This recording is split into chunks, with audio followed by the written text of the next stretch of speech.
Hello friends, அஸ்ஸலாமு அலைக்கும். Welcome back to my channel. இன்னைக்கு நம்மளுடைய சேனல்ல வீட்லயே சுலபமான முறையில் பன்னீர் எப்படி செய்யலாம் சொல்லிட்டு இந்த வீடியோவில் பார்க்கலாம். நம்ம கடையில் கிடைக்கிறத விட வீட்டில் அவ்வளோ சாஃப்டாக இருக்கும். ஒரு முறை நீங்கள் இதே மாதிரி செஞ்சிட்டிங்கன்னா நீ அடிக்கடி வீட்லேயே பன்னீர் செஞ்சு நீங்கள் செய்வீங்க. இந்த பன்னீரை வச்சு நம்ம பன்னீர் பட்டர் மசாலா, பன்னீர் கிரேவி, பன்னீர் டிக்கா எல்லாமே செய்யலாம். இப்போ வாங்க எப்படி செய்யலாம் சொல்லிட்டு வீடியோக்குள்ளே போகலாம்.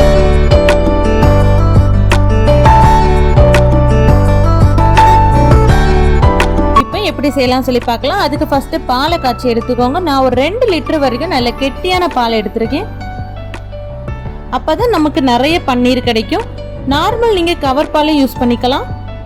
இப்போ பால் நல்லா கொதிச்சு பொங்கி வரட்டு.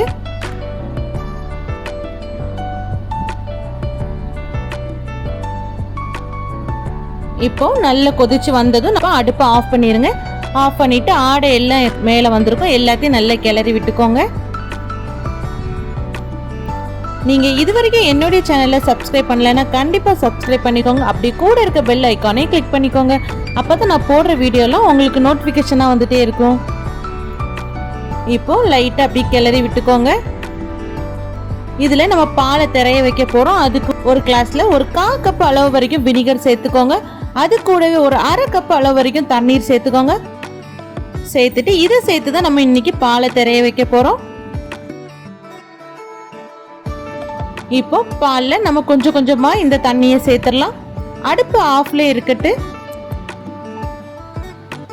கொஞ்சம் கொஞ்சமா சேர்த்து நல்லா கலந்து விட்டுக்கோங்க. பால் நல்லா தெரிஞ்சு வரும். நம்ம கொஞ்சம் ஊத்துனதுமே நல்லா தெரிய ஆரம்பிச்சிருச்சு. இனி மறுபடி மீதி உள்ள தண்ணியும் சேர்த்துடலாம். சேர்த்துட்டு நல்லா மிக்ஸ் பண்ணி விட்டீங்கன்னா முழுமையா நமக்கு தெரிஞ்சிடும். இப்ப பாருங்க, பன்னீர் தண்ணி தனியா பிரிஞ்சு வந்துட்டு. உங்கள்ட்ட வினிகர் இல்லைன்னா நீங்க எலுமிச்சை பழம் சேர்க்கறதா இருந்தாலும் இதே மாதிரி எலுமிச்சை பழத்தை ஒரு கிளாஸ்ல பிழிஞ்சிட்டு அது கூடவே தண்ணி சேர்த்து கலந்து இந்த மாதிரி சேர்த்துக்கோங்க. இப்ப நமக்கு பன்னீர் தனியா பிரிஞ்சு வந்துட்டு இனி இதை நம்ம ஒரு வடிகட்டியில சேர்த்துடலாம். இன்னைக்கு துணியில தான் வடிகட்டி எடுக்க போறேன். இப்போ அந்த துணியில நம்ம பன்னீர் எல்லாத்தையும் சேர்த்துடலாம்.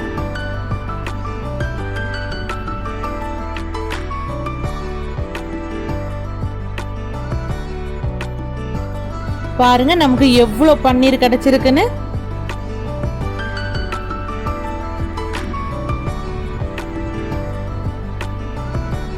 இப்போ பன்னீர் எல்லாத்தையும் நம்ம வடிகட்டி எடுத்தாச்சு. இப்போ வடிகட்ட தண்ணி இருக்கு. உங்களுக்கு இந்த தண்ணி வேணும்னா நீங்க இப்ப கிரேவி செய்யறதா இருந்தா யூஸ் பண்ணிக்கோங்க, இல்லைன்னா தூர ஊத்திடுங்க.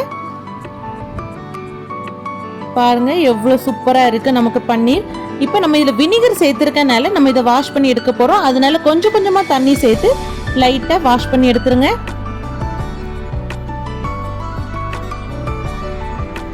பன்னீர்ல எல்லா இடமும் தண்ணி படுற மாதிரி நல்லா வாஷ் பண்ணி எடுத்துருங்க. அப்பதான் அந்த வினிகரோட ஸ்மெல் எல்லாம் நமக்கு போயிடும்.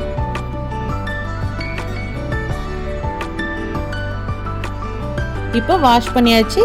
இப்போ எல்லாத்தையும் நம்ம நல்லா பிழிஞ்சு எடுத்துடலாம். மீதி உள்ள தண்ணி எல்லாத்தையும் நம்ம நல்லா பிழிஞ்சு வடிகட்டி எடுத்துடலாம்.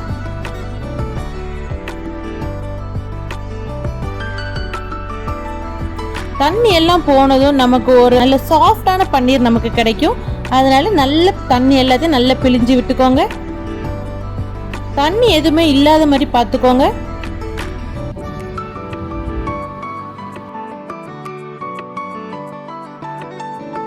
பன்னீர் எல்லாத்தையும் நல்ல தண்ணி எல்லாம் நல்லா பிழிஞ்சாச்சு. கூட கொஞ்சம் தண்ணி எல்லாம் போகிறதுக்கு நம்ம இதுக்கு மேல வெயிட்டான பொருள் ஏதாவது வைக்கலாம்.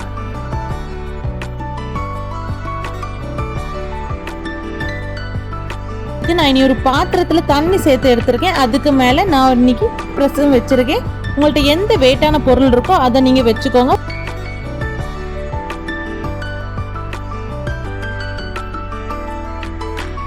மணி நேரத்துல இருந்து 2 மணி நேரம் வரைக்கும் நீங்க வச்சாலே போதும். நமக்கு தண்ணி எல்லாம் சுத்தமா போயிடும். இப்போ 2 மணி நேரம் போல ஆயாச்சு. இப்போ வெயிட்டான பொருள் எல்லாத்தையும் நம்ம எடுத்துடலாம். பன்னீர்ல தண்ணி எதுவுமே இல்லை. எவ்வளவு சூப்பரா இருக்கு பாருங்க பன்னீர். இப்போ துணியிலிருந்து நான் பிரித்து காட்டுறேன் பாருங்க. பன்னீர் எவ்வளோ சாஃப்டாக இருக்குன்னு உங்களுக்கு தெரியும்.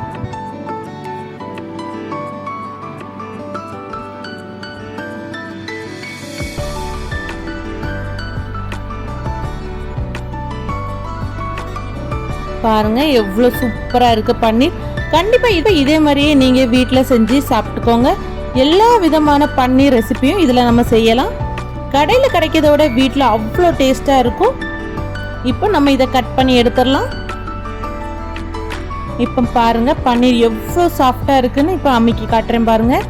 எவ்வளோ சாஃப்டாக இருக்கு பாருங்க. இதை நீங்கள் ஃப்ரிட்ஜில் ஸ்டோர் பண்ணி வச்சு உங்களுக்கு தேவைப்படும் போதெல்லாம் நீங்கள் யூஸ் பண்ணி எடுத்துக்கலாம். இப்போ எல்லாத்தையும் உங்களுக்கு என்ன ஷேப்பில் வேணுமோ அந்த ஷேப்பில் நீங்கள் கட் பண்ணி எடுத்துக்கோங்க. இப்போ எல்லாத்தையும் நம்ம சின்ன சின்னதாக கட் பண்ணி எடுக்க போகிறேன். நான் இன்னைக்கு ரொம்ப சின்ன சின்னதாக கட் பண்ணி எடுக்க போகிறேன்.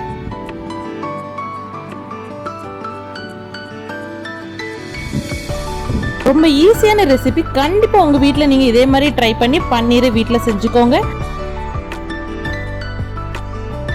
பால் இருந்தாலே போதும், நம்ம சுலபமான முறையில் செஞ்சிடலாம்.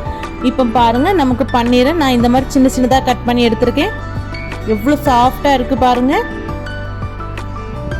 கிட்டத்தட்ட நமக்கு ஒரு 1/2 கிலோ அளவுக்கு நமக்கு பன்னீர் கிடைச்சிருக்கு. ஒரு 2 லிட்டர் கட்டியான பாலில் நீங்கள் இப்படி திரைய வச்சு எடுத்தீங்க உங்களுக்கு 1/2 கிலோ வரைக்கும் பன்னீர் தாராளமாக கிடைக்கும். இப்போ பாருங்க எவ்வளோ பன்னீர் நமக்கு கிடைச்சிருக்குன்னு.